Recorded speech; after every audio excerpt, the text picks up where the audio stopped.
Welcome to the Joseph Goldstein Insight Hour. This podcast is an expression of our shared interest in self-discovery. Join Joseph as he shares his deep knowledge of the path of mindfulness. If you are interested in supporting this podcast, please go to BeHereNowNetwork.com/Joseph.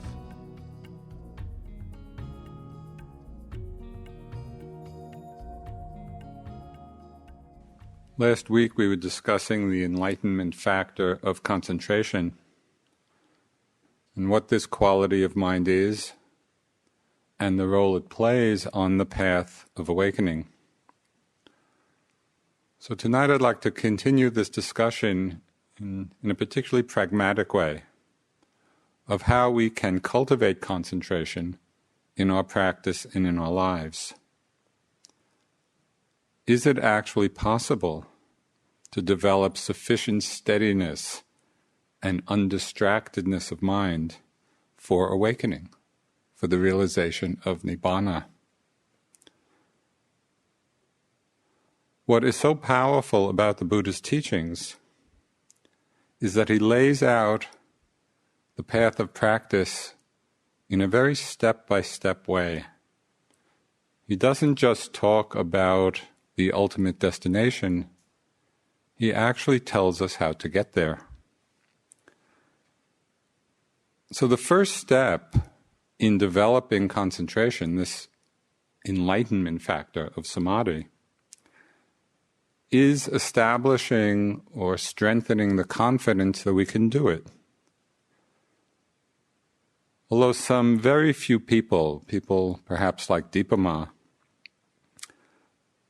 have a naturally concentrated mind. They sit down and very easily they enter into the state of samadhi. For most of us, it's a question of patience and perseverance, really taking one step at a time in its development. And as we do this, if we can practice in this way, then the factors of concentration, the other factors of awakening, of wisdom, gradually develop and are cultivated. So in the Satipatthana Sutta, the Buddha gave some both general and specific instructions for how to develop the awakening factor of concentration. He said, if the concentration awakening factor is present, one knows there is the concentration awakening factor present in me. If it is not present, one knows it is not present in me. One knows how the unarisen concentration factor can arise and how the arisen concentration factor can be perfected by development. So we begin by simply being mindful in our practice. Is concentration present or not present? You might notice that the Buddha did not say anything at all about judging oneself or judging the practice. Rather, it's the simple, clear discernment of the present condition of mind. We are mindful. Is concentration present? Is it not present? Then, based on that assessment, we can practice arousing samadhi, one-pointedness, if it is not present, and we can develop it and cultivate it further if it is. So how do we arouse it? How do we develop it? In many places in the suttas, the Buddha taught that the foundation for concentration is Sila, or morality. He said that if there is no virtue in our lives, the basis for concentration is destroyed. So we might hear this, and we probably have heard this many times, that Sila, morality, virtue is the basis for concentration. We hear this and reflect that we're basically virtuous, moral people, that we more or less follow the precepts in our lives.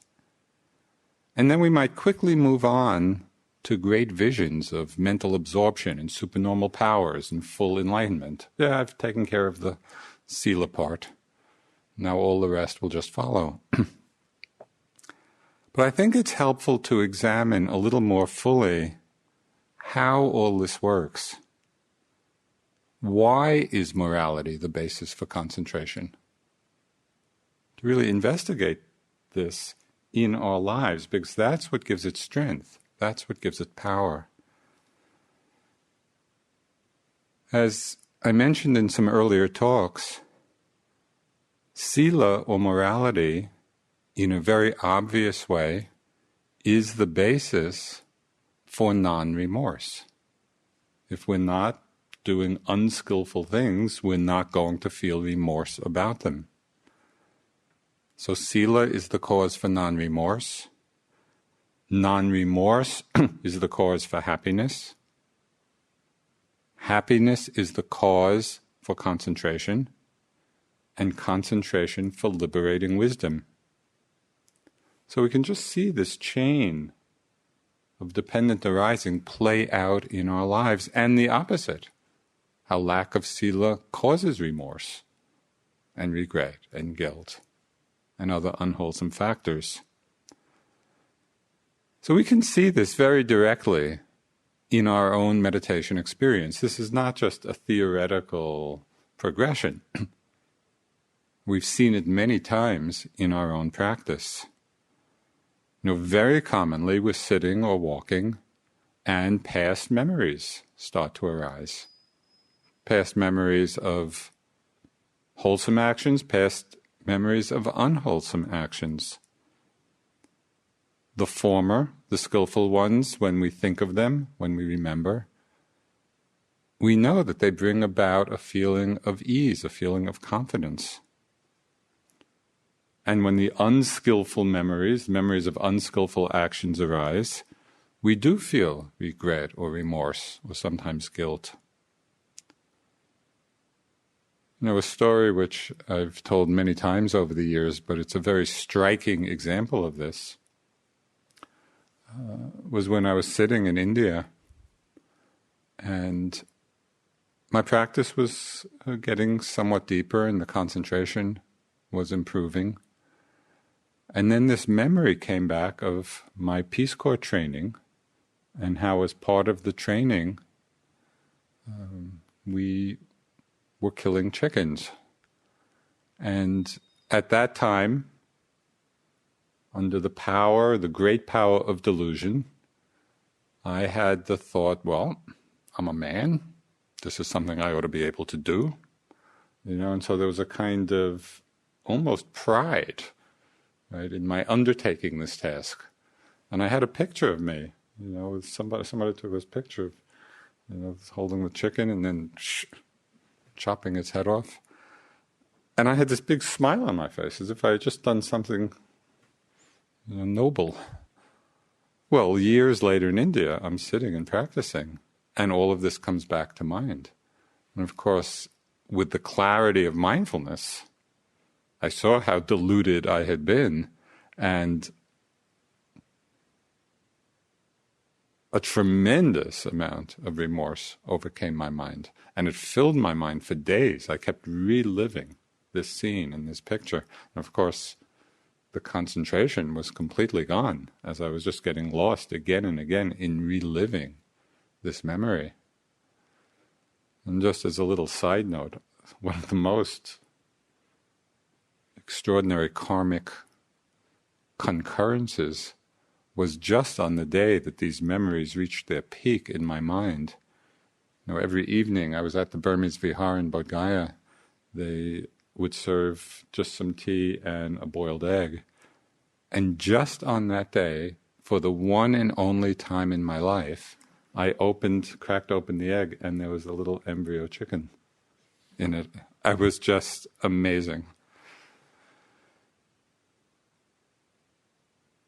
A lot of remorse, a lot of regret, and it really filled my mind until through the power of mindfulness, it begin to work out. And it works the other way too. When we think of some really good thing we've done, maybe some acts of real kindness or generosity, and they come up to the mind in practice.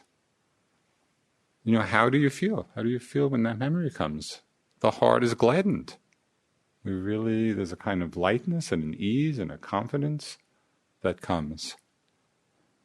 And so then we can see for ourselves this whole chain of progression. How Sila leads to non-remorse, non-remorse to happiness, happiness to concentration. Now the power of Sila, the power of having committed to the precepts, is that once we've committed to them, even when we do have the memories of unskillful, unwholesome things arise in the mind, the power of our present commitment to Sila gives us the strength, it gives us the stability to actually be with these memories in a way that purifies them and purifies our mind. We can be with them in a mindful way, understand them, feel the remorse about them, and let them go. If we're not established in Sila, if we're continuing to live in a way that's unskillful, unwholesome,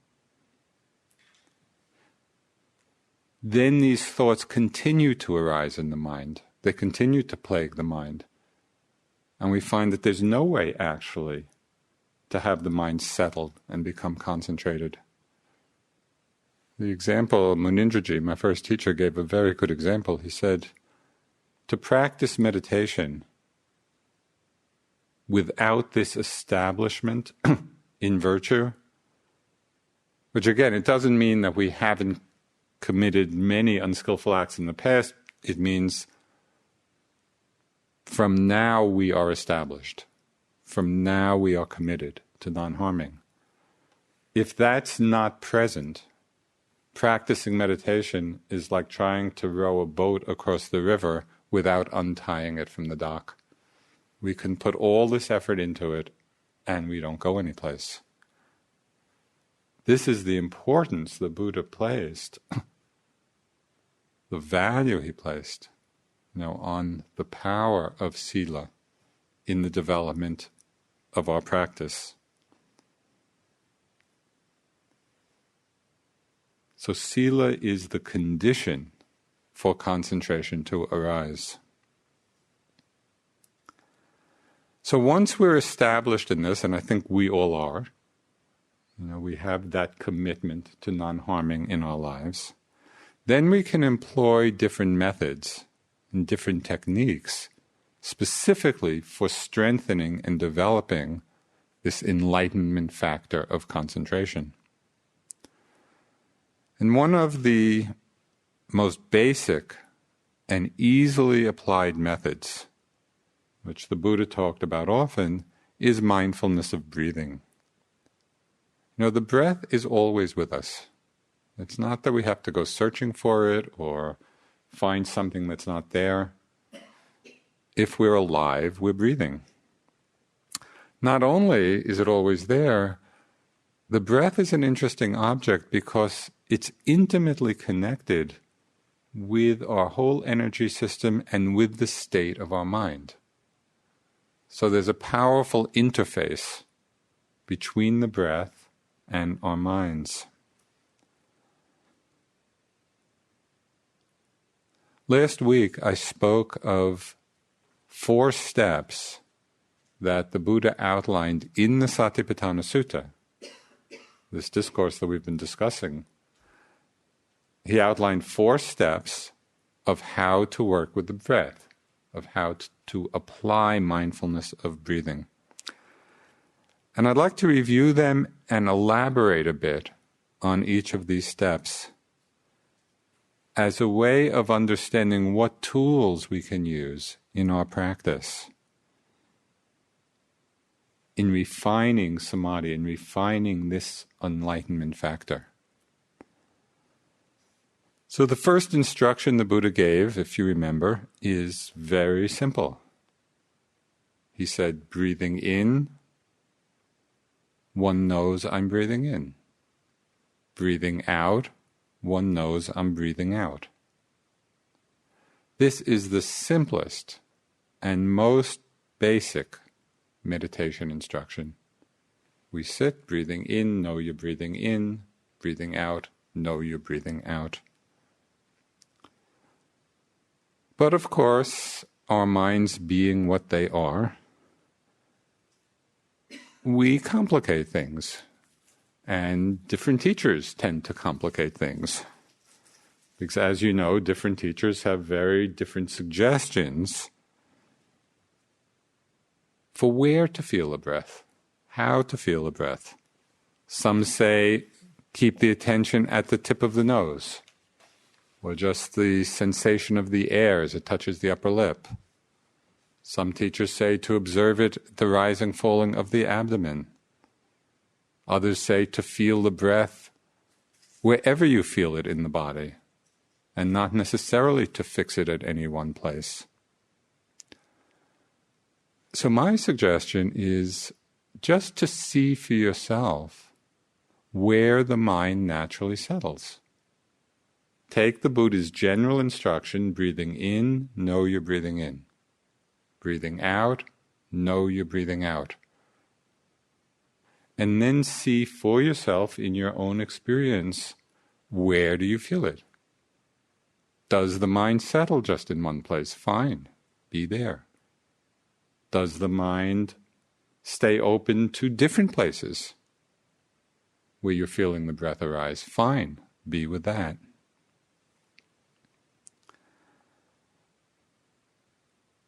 We can really learn to trust our own experience in following these instructions, because this first step is exceedingly simple. Breathing in, I know I'm breathing in. Breathing out, I know I'm breathing out. After some time, though, as we do this, it's not unusual for the mind to get a little bored. I'm breathing in, breathing out, breathing in, breathing out. It just seems endless. And the mind becomes somewhat disinterested. So the Buddha, knowing that this was likely to happen, went on to give a slightly more detailed instruction in the second step. He said, breathing in long, one knows I'm breathing in long. Breathing in short, one knows I'm breathing in short. So to know this, to be aware whether it's a long breath or a short breath, already requires a little more careful attention. If we're casual in our attention on the breath, we won't know this. We won't know, is it long, is it short? And then we can take this instruction even a little further. We could inquire or investigate, well, which is longer, the in-breath or the out-breath? So we just look. We're looking, we're observing a little more carefully. And then perhaps notice whether there's a pause between breaths. And then looking even a little more carefully, which pause is longer? Is the pause longer between the out and the next in? Or between the in-breath and the out-breath? All of this is requiring us to pay a caring attention. Right? So we're coming in close to the experience, and this is part of the training, the gradual training in deepening and strengthening concentration. But as we do this, a certain care is needed to still allow the breath to be just as it is. We don't want to interpret a close and caring attention to mean a forcing or struggling with it, or trying to make something happen. We're not trying to make it long, or trying to make it short, or trying to have a pause or not have a pause. We're simply noticing with a little more refinement how the breath actually presents itself. So at this point, as we're bringing the attention in a little closer, it's very helpful to use the technique which has been mentioned a few times now, that even with something as simple as the breath, we ask the question in the mind, well, what's the attitude in my mind as I'm doing this? We ask that question because the question can reveal whether we're striving, whether we're struggling, or whether the mind is simply settled back, relaxed, open, allowing the breath to follow its own rhythm. So use that question. What's the attitude now? Even with the simplicity of these instructions on the breath, it's very helpful. It helps settle us back and simply allow the breath to be as it is. If we ask the question, what's the attitude in my mind as I'm feeling the breath, and we notice that we're struggling, that there's a wanting in the mind, or a dissatisfaction in the mind, then it can be helpful to back off from an exclusive attention on the breath and just give the mind a larger scope. Maybe be aware of the whole body, or be aware of sound, open to listening. And that allows the breath to again find its own natural rhythm. Okay, in this development, gradual step-by-step development of concentration, this factor of enlightenment, we start breathing in, I know I'm breathing in. Breathing out, I know I'm breathing out. Breathing in long, I know it's long. Breathing in short, I know it's short. Coming in a little closer. The third step in the training is really a powerful element in strengthening the factor of one-pointedness. And here the Buddha says, I shall breathe in, experiencing the whole body. I shall breathe out, experiencing the whole body. And as I mentioned before, this could mean either the whole breath body, that is, the body of the breath from beginning, middle, and end, or it could be interpreted as the breath, feel the breath in the whole body, throughout the body. And different teachers interpret this differently.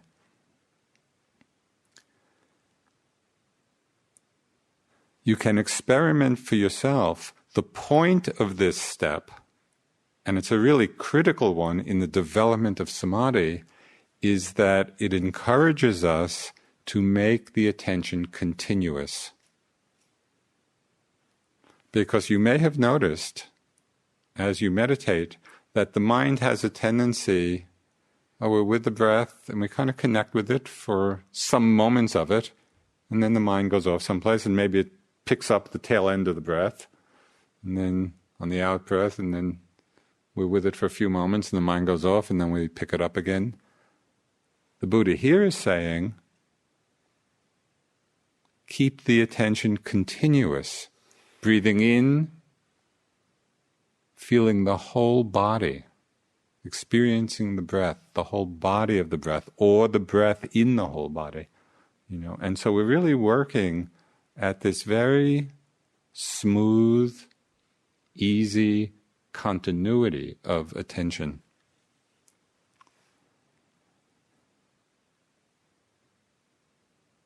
As we train in this step, it can be helpful to just inquire or investigate a bit. Well, as I'm with the whole breath, where in the cycle of the breath does my mind tend to wander? Does it wander more on the in or more on the out? Does it tend to go off more at the beginning of the breath or more at the end? Does it tend to wander in the pause? So we're just looking, we're learning about our minds, we're learning about the patterns of our minds, the tendencies that are there. When we recognize where in the breath cycle we are most likely to wander off, we can put up a little road sign at that place. The sign can say, "Observe carefully, mind wandering." It's just moose crossing. It's a reminder to us that at that particular place in the cycle, we just need a little extra care because of the tendency that we might have to go off. So this is how we learn about ourselves, about our minds, and how to train the mind in this factor of concentration. So the fourth step in the training, the Buddha said, "I shall breathe in, calming the bodily formations. I shall breathe out, calming the bodily formations." And again, we could understand it as calming the formation of the breath body, just calming the breath, or calming the whole body as we breathe. And experiment both ways to see what's most effective for you. Here we actually can be repeating very softly just a word or a couple of words with each in-breath or each out-breath.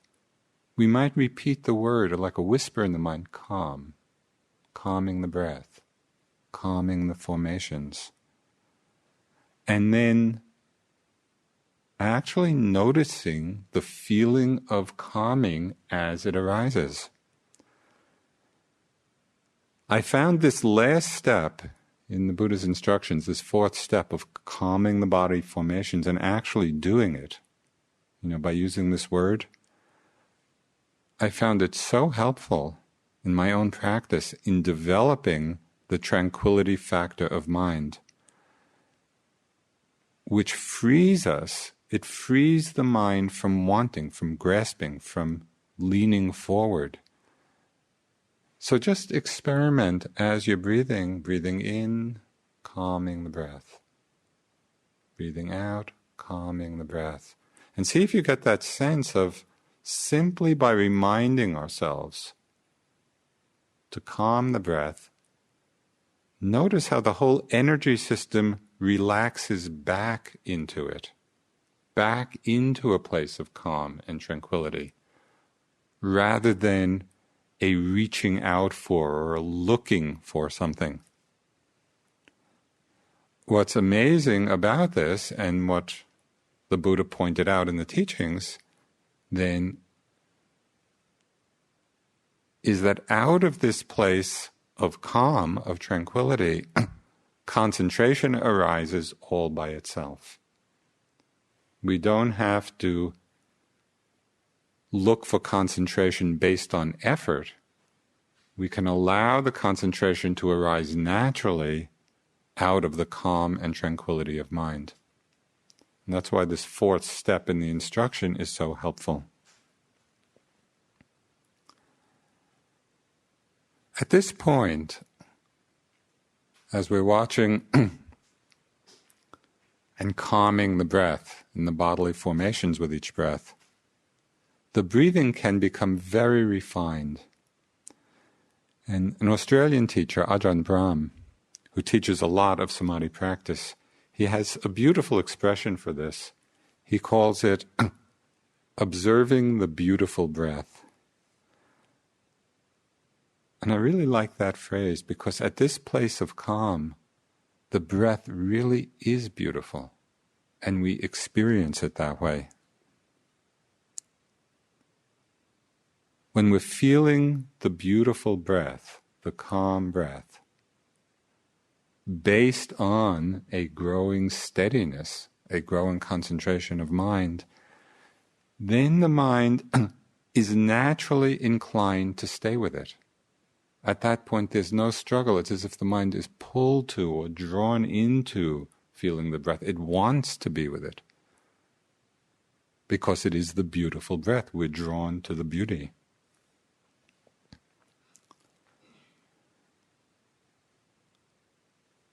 It's important to understand that the development of concentration is an art. There are a lot of different factors to balance. And so each one of us has to experiment and find for ourselves just the right balance of investigation and tranquility. We have to experiment and find, well, what's the right method? Which one of these steps needs more cultivation? So we want to be with our experience and learn from it and experiment and see, well, what best serves the practice?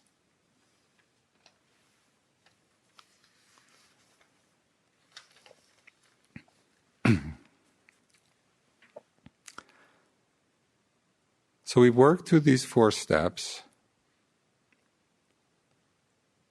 Having now established a certain level of stability of mind, a certain level of concentration,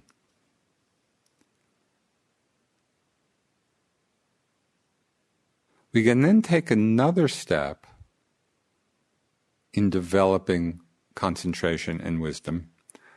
And it's an instruction that was described very clearly by an unusual Thai teacher named Upasaka Kee. Now, Upasaka Kee was born in Thailand in 1901, and she was largely self-taught. And she became one of the foremost Dharma teachers in Thailand. And this is quite remarkable given Thai Buddhist culture, both for a woman to have that level of attainment and renown in teaching the Dharma, and also a laywoman. She wasn't a monastic. And yet in the course of her life, her teaching was so powerful and so incisive and so clear and so precise about what is needed to liberate the mind. She became this very well-known and respected and powerful teachers. And her teachings are collected in a wonderful book, which has been translated into English, called Pure and Simple. And I would recommend you read it because it's really quite an extraordinary Dharma book. So in this particular teaching, she's leading us from the awareness of the breath to the awareness of the knowing mind. So I want to read just a little bit from her teachings in this book.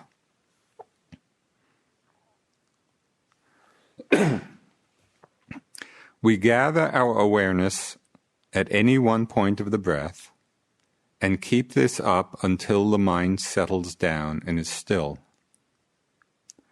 When the mind is still, you then focus on the stillness of the mind at the same time you're aware of the breath. At this point, you don't focus directly on the breath. You focus on the mind that is still and at normalcy.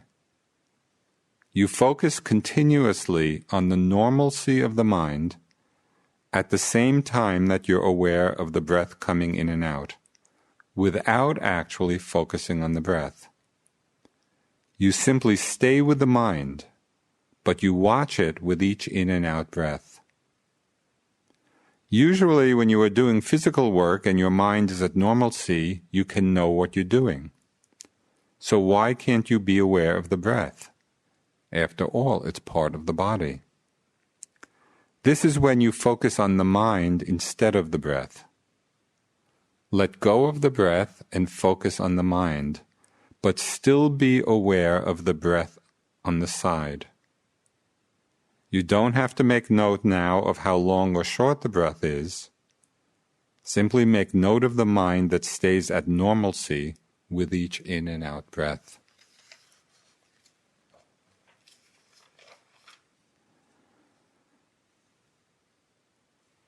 I'm not sure what the Thai word is, but I very much like the translation normalcy, because it points to something that's very helpful for us in our practice. This training recognizes the normalcy, or we could say the ordinariness, of the knowing mind. With each breath, now we're focusing just on the mind knowing it. The breath is still there, as she says, on the side. So we're not ignoring the breath. It's there on the side, but we're focusing on the knowing of it. This normalcy of mind, we might call it just the ordinary awareness. It's not some subtle far-off state. It's what's right here, right now, with each breath.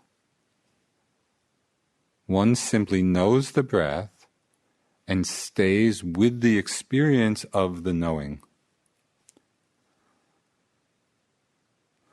So we practice in this way. And as we learn both to recognize and trust this simplicity of knowing, we can stabilize our awareness in the knowing itself. So it's as if that's what becomes our base. Home base is the knowing. And then we can more easily integrate this in a seamless way in all the activities through the day. Because we're simply resting in the knowing of whatever arises. We started out the knowing of the breath because it's very simple, it's very basic, it's right there. And we've trained ourselves to go from the focus on the breath itself to a focus or a resting in the knowing. And then we apply that, we open that to every experience that arises throughout the day. Now this move, we could say, from object of attention to the knowing mind, it was expressed in a very incisive way, and in a way that kind of can wake us up to the experience by the right-away way. When he said, what we're looking for is what is looking. Right. So usually in our meditation, it's as if we're looking for the object, whether it's the breath or anything else. In this move from the breath to the knowing, it's realizing what we're looking for is what is looking. And so we simply drop right back into what's already here, the awareness that's already present. So at this point, we can either continue with the knowing of the breath, which is the practice of samatha meditation, which leads to absorption. Or as we rest in the knowing, we can open up to the whole range of changing experience, which is moving in the direction of vipassana.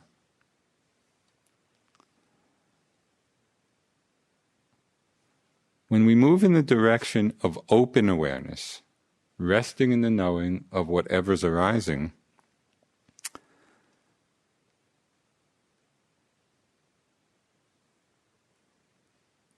we enter into a kind of effortless awareness.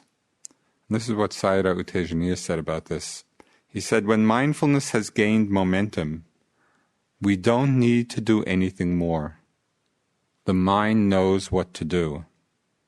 At this stage, there is no more personal effort. You could call it effortless awareness.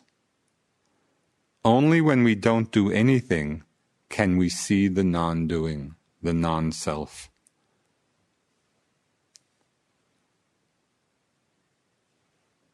So again, all of this happens through the development of concentration, first on the breath, in the steps I mentioned.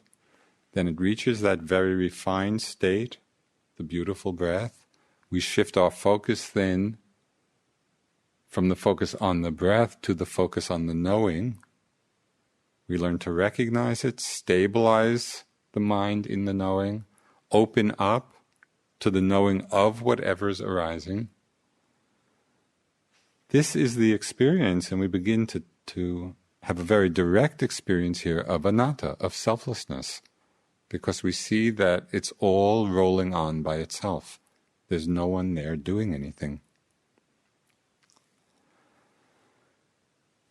Now, in any discussion of concentration and concentration practice, and even vipassana practice, one of the most important issues that arises for most meditators is how do we relate to the many thoughts that arise in the mind? What's the relationship of thought? What's the role of thought or the hindrance of thought in this practice of concentration? Now, there are different ways of understanding the role of thought, and it depends in part on what particular practice we're doing. If we're practicing a fixed object concentration for the purpose of developing absorption, then any object other than the designated one is a distraction. And so in that kind of practice, what we do is either ignore anything else that arises and just keep the mind fixed on the designated object, or as soon as we're aware of it, we let it go. We don't give it any special attention.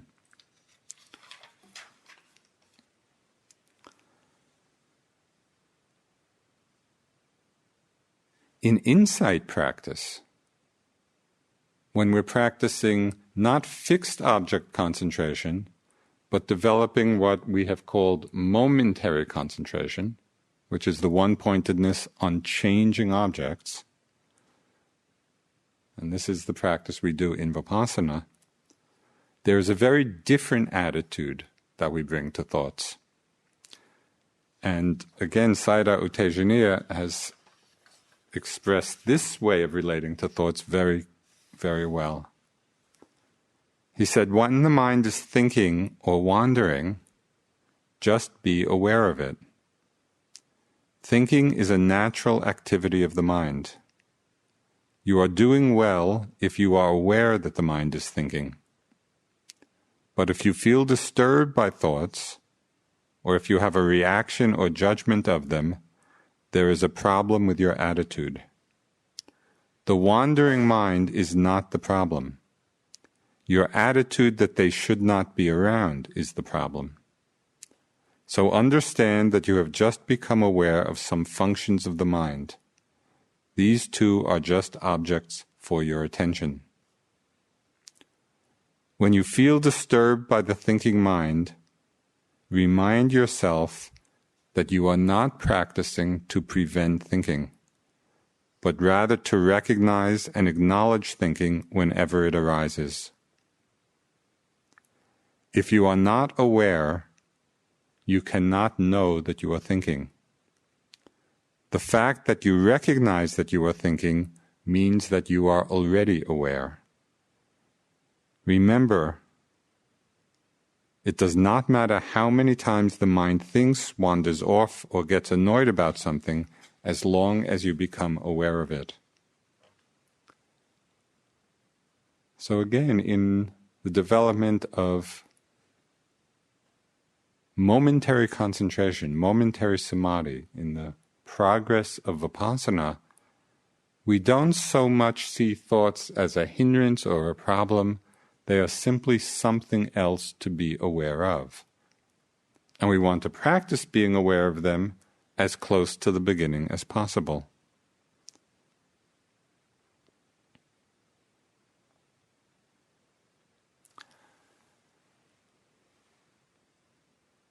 Our practice with thought can show us very clearly how the different factors of enlightenment all work together in the service of liberation. So we can really use this very common phenomenon of the thinking mind to learn about how our mind works and how the factors of enlightenment join together in the service of freedom. So, for example, it's mindfulness which actually notices that a thought is present.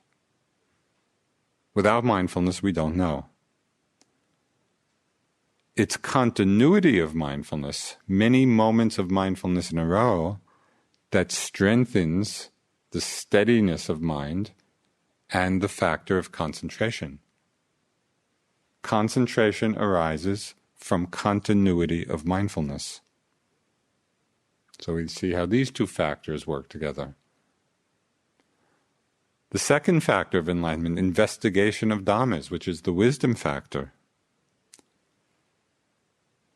This wisdom factor explores and understands both whether the thoughts are wholesome or unwholesome, and it also understands their essentially insubstantial nature. So we're using thought not seeing it as a problem, but actually using it as a vehicle for deepening our wisdom, deepening our understanding.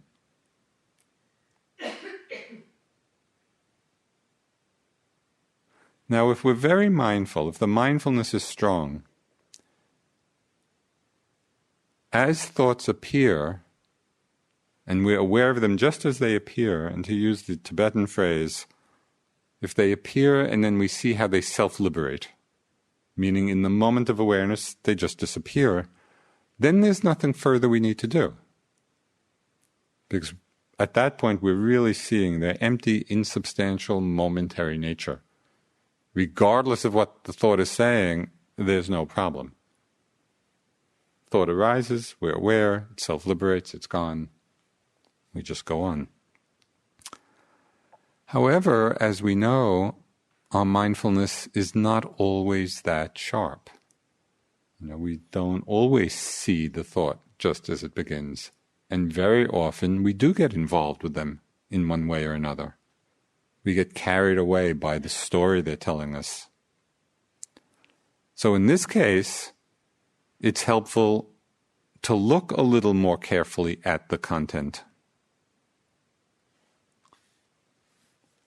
Again, Sayadaw U Tejuniya has some good advice here. He says, it does not matter whether thinking stops or not. It is more important that you understand whether your thoughts are skillful or unskillful, appropriate or inappropriate, necessary or unnecessary. So here we're bringing this investigation, this wisdom factor of mind, to really look at the thought with some very probing questions. Is the thought wholesome or not wholesome? Skillful or unskillful? Appropriate or not appropriate?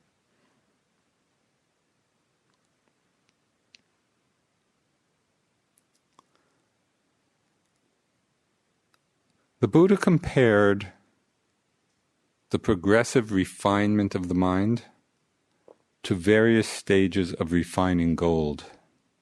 That's a simile that he used at different times. And in this process of refining gold, you go through the process until all the impurities in the gold have been removed. So it's instructive to reflect on what the Buddha described as the impurities of mind that get purified as the practice continues. Some of these impurities are obvious, like unskillful, wrong actions of body and speech. The breaking of the precepts, harming, actions of harm. And also just unwholesome thoughts of greed, or of ill will, or of cruelty. These are obviously impurities of mind. They cause suffering. But then the Buddha spoke of more subtle impurities. And he described these as being lost in worldly thoughts. All the many kinds of thoughts we have of family and friends, and of country and of politics and of reputation and of work, and just all the kinds of worldly thoughts that we have. Now, obviously, living in the world, there are times when we do need to think about these things. But as you know from your experience here in meditation, very often we're simply lost in a reverie about them. We're drifting along in these habits of thought. And they may not be particularly unwholesome, but they are inappropriate and unnecessary for the task at hand. So we want to watch this very common phenomenon of the thinking mind, bring the wisdom factor to bear. Do they self-liberate in the moment of awareness? Fine. Nothing more to do. If they don't, and if we find ourselves involved with them, then there's further investigation. Okay, wholesome or unwholesome? And even if they're not unwholesome, a very liberating question would be, as you're lost in some story, is it necessary? Probably not. Most of our thoughts are not necessary at all. And just reminding ourselves of that, bringing that to mind, reestablishes ourselves on the path.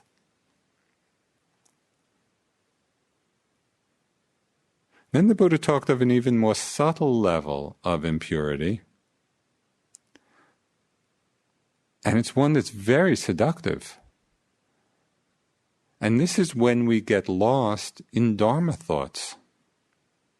Thoughts about our practice, thoughts about different meditative states. They're so seductive precisely because they're about the Dharma. So here we are, we're in this wonderful place, practicing the Dharma and having these Dharma thoughts. Of course, that's okay. And as with the worldly thoughts, there are times when a conscious, mindful Dharma reflection is very helpful. It actually serves us and helps our practice. But when we're simply lost in Dharma reveries, or judgments about our practice, they're not at all helpful. At that level, they are this subtle impurity. So when we become aware of all of these different kinds of thoughts, both the obviously unwholesome, the ones that are not so unwholesome but just not necessary, and these Dharma thoughts that are not serving us, where we're really just lost in a reverie about them, we can practice understanding them for what they are and letting them go. As we do this, as the mind gets purified in this way, like purifying gold, the mind becomes inwardly steadied. It becomes composed, it becomes unified. This factor of samadhi, this factor of concentration becomes strengthened. It's a quality of concentration that is very calm, that is very refined. It's really achieved deepening levels of mental purification.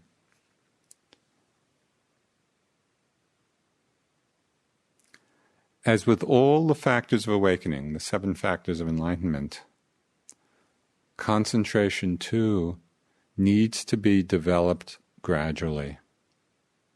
The Buddha used the example of the ocean floor gradually sloping away. It's not that we sit down and in one sitting all of a sudden we've attained to the highest levels of samadhi. Rather, it's a gradual development, it's a gradual sloping. Everything is possible if we just proceed with patience, with perseverance. we might take as an example, and I love this little story of Pablo Casals, the great cellist. It said that he still practiced 3 hours a day when he was 93 years old. This was a great master. When he was asked why he still practiced at that age, he said, "I'm beginning to see some improvement."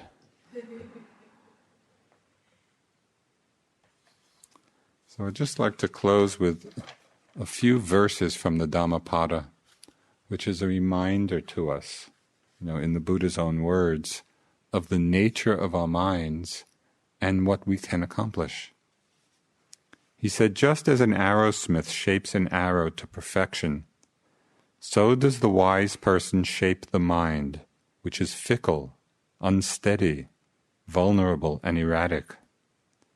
How good it is to rein the mind, which is unruly, capricious, rushing wherever it pleases. The mind so harnessed will bring one happiness.